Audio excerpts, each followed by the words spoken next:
আতঙ্ক ছড়াচ্ছে কোভিড-19। বিশ্বে ছড়িয়ে পড়েছে এর নতুন ভেরিয়েন্ট XCC। শুধু থাইল্যান্ডেই গত সপ্তাহে আক্রান্ত হয় ৫৪,০০০। দ্রুত গতিতে আক্রান্তের সংখ্যা বাড়ছে ইউরোপ ও আমেরিকায়। এশিয়ার দেশ হংকং, সিঙ্গাপুর, ভারতেও আক্রান্ত হচ্ছে মানুষ। বাংলাদেশেও বাড়তে শুরু করেছে আক্রান্ত রোগীর সংখ্যা। শরীরে উপসর্গ দেখা দিলেও টেস্ট করছেন না অনেকেই। তবে সংক্রমণ ক্ষমতা আগের ভেরিয়েন্টের তুলনায় 10 গুণ বেশি হলেও প্রাণঘাতী হবে না বলে জানিয়েছেন সংশ্লিষ্টরা। এর কারণ হিসেবে অণুজীব বিজ্ঞানী বলেন, ওমিক্রন ভেরিয়েন্ট মিউটেশন হয়ে JN1 ভেরিয়েন্ট তৈরি হয়েছিল। JN1 ভেরিয়েন্ট থেকে KP.3.3 এবং KS.1.1 ভেরিয়েন্ট তৈরি হয়েছিল। এই দুই ভেরিয়েন্ট এক জায়গায় হয়ে তৈরি হয়েছে XCC ভেরিয়েন্ট। এ দুই ভেরিয়েন্ট থেকে কিছু কিছু বৈশিষ্ট্য এ ভেরিয়েন্টে এসেছে। এটার স্পাইক প্রোটিনে T22N এবং Q493E এই দুটি গুরুত্বপূর্ণ মিউটেশন হয়েছে।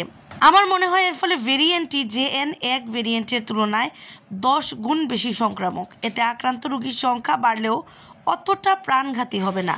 তবে বয়স্ক ব্যক্তি, ডায়াবেটিস, হৃদরোগ, আর্থ্রাইটিসের মতো রোগ আছে এমন রোগী ঝুঁকিতে থাকবেন, তাই তাদের ব্যাপারে বিশেষ সতর্ক থাকতে হবে।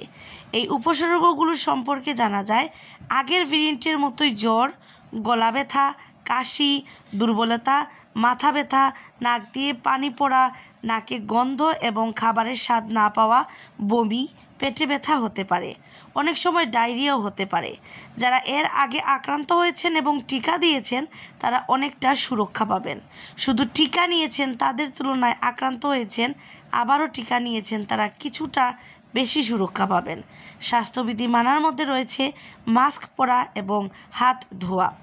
স্বাস্থ্য অধিদপ্তর সূত্রে জানা যায়, এবছর জানুয়ারি থেকে গত সোমবার পর্যন্ত 129 জন কোভিড-19 আক্রান্ত হয়েছেন। গতকাল 17 জনের নমুনা পরীক্ষায় শনাক্ত হয়েছেন 6 জন। তবে অনেকের মধ্যে উপসর্গ থাকলেও টেস্ট করাচ্ছেন না। হাসপাতাল, ক্লিনিক, ডাক্তারের চেম্বার বাড়তে শুরু করেছে জ্বর, ঠান্ডা, কাশিতে আক্রান্ত রোগীর সংখ্যা। জনস্বাস্থ্যবিদ ডাক্তার মুশতাক হোসেন বলেন, কোভিড-19 সংক্রমণ থেকে সুরক্ষা পেতে স্বাস্থ্যবিধি মানতে হবে। স্বাস্থ্যবিধি সম্পর্কে সবাই জানে।